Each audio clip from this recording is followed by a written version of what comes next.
Assalomu alaykum.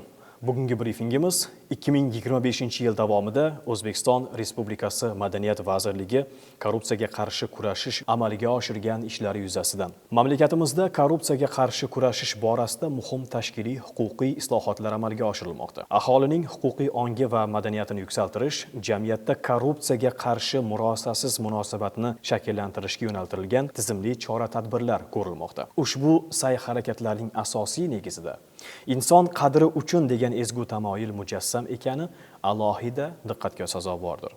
Binobarin, Prezidentimiz Shavkat Mirziyoyev jamiyatimizda korrupsiya, turli jinoyatlarni sodir etish va boshqa huquqbuzarliklar holatlariga qarshi kurashish, ularga yo'l qo'ymaslik, jinoyatga jazo albatta muqarrar ekani to'g'risidagi qonun talablarini amalda ta'minlash bo'yicha qat'iy choralar ko'rishimiz zarur deya ta'kidlaganlar. O'zbekiston Respublikasi Madaniyat vazirligining korrupsiyaga qarshi kurashish xizmati tomonidan 2025-yil davomidagi faoliyatini Madaniyat vazirligi korrupsiyaga qarshi kurashish xizmati tomonidan vazirlik hududiy tarkibiy bo'linmalari hamda tizim tashkilotlarida korrupsiyaga qarshi kurashish bo'yicha amalga oshirilgan ishlar samaradorligi yuzasidan 2025-yilda o'tkaziladigan o'rganishlar rejasi asosida amalga oshirdi. Sohada korrupsiyaga oid huquqbuzarliklar sodir etilishining oldini olish va korrupsiyaviy xavf-xatarlarni minimallashtirish maqsadida Madaniyat vazirligining korrupsiyaga qarshi kurashish bo'yicha siyosati qabul qilindi. 2025-yil yakunlari bo'yicha vazirlik markaziy apparati va vazirlik tasarrufidagi barcha tizim tashkilotlari xodimlaridan manfaatlar to'qnashuvi mavjudligi yoki mavjud emasligi bo'yicha yillik deklaratsiyalar olinib, rejaviy ishlar amalga oshirildi. 2025-yil davomida Madaniyat vazirining tegishli buyrug'i bilan bosqichma-bosqich hududdagi muassasalar o'rganildi.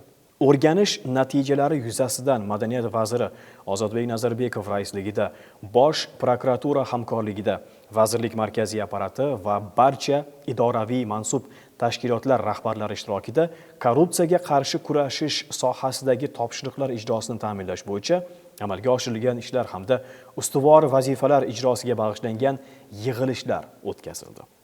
Mazkur yig'ilishlarda huquqni muhofaza qiluvchi organlar xodimlari ishtirok etdi.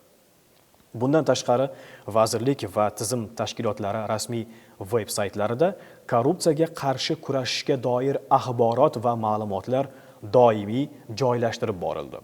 Shu bilan birga, Madaniyat vazirligi tasarrufidagi tizim tashkilotlariga davlat xaridlarini amalga oshirishda O'zbekiston Respublikasi davlat xaridlari to'g'risidagi qonuni va boshqa me'yoriy hujjatlar talablariga rioya etilishini qattiq nazoratga olish, davlat xaridlarini amalga oshirishda va boshqa moliyaviy faoliyat davomida tegishli qonun hujjatlariga rioya etmasdan manfaatlar to'qnashuviga va korrupsion xatti-harakatlarga yo'l qo'ygan xodimlar qonunchilikda belgilangan tartibda jazoga tortilishi yuzasidan vazirlikning tegishli ko'rsatmasi barcha tizim tashkilotlariga yuborildi. Shuningdek, Prezidentning O'zbekiston Respublikasining manfaatlar to'qnashuvi to'g'risidagi qonuni ijrosini samarali tashkil etish chora-tadbirlari to'g'risidagi qaror ijrosini ta'minlash maqsadida xodimlar ish stolida eslatma sifatida foydalanishlari uchun illyustrativ tarqatma materiallar chop etilib, vazirlik markaziy apparati hamda hududiy boshqarmalariga, tizim tashkilotlariga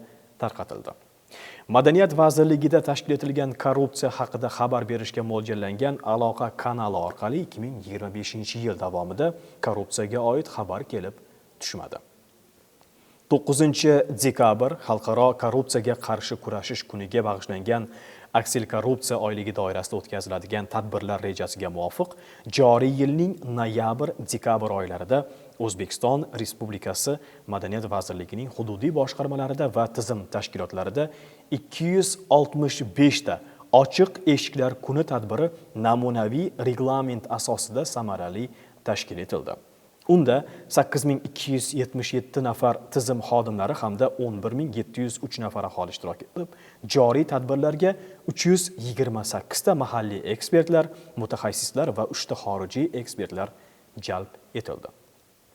Madaniyat vazirligida korrupsiyaga qarshi murosasiz kurashda O'zbekiston Respublikasi Madaniyat vazirligi ichki audit bo'limi tomonidan davlat byudjeti va byudjetdan tashqari mablag'larning maqsadli sarflanishini ta'minlash hamda moliyaviy intizomni kuchaytirish uchun tizimli ishlar olib borildi. Joriy yilning o'tgan davri mobaynida bir nechta tizim tashkilotlarida rejaviy tartibda o'tkazilgan nazorat tadbirlari natijasida aniqlangan zarar miqdorlari yuzasidan holat bo'yicha hujjatlar huquqiy baho berilishi uchun O'zbekiston Respublikasi Bosh prokuraturasiga yuborildi. Bundan tashqari, kelgusida bunday holatlarning oldini olish maqsadida mas'ul xodimlarga amaldagi normativ huquqiy hujjatlar mazmuni va talablari tushuntirilib, tegishli ko'rsatmalar hamda amaliy tavsiyalar berib borildi. Madaniyat vazirligi tizimida shaffoflik va samaradorlikni ta'minlash korrupsiyaga qarshi kurashish faoliyatining ustuvor yo'nalishlaridan biri bo'lib qoladi. Hurmatli kuzatuvchilar, Madaniyat vazirligi bilan bog'liq bo'lgan barcha ma'lumotlarni e'tiboringizga havola qilib boramiz. E'tiboringiz uchun rahmat.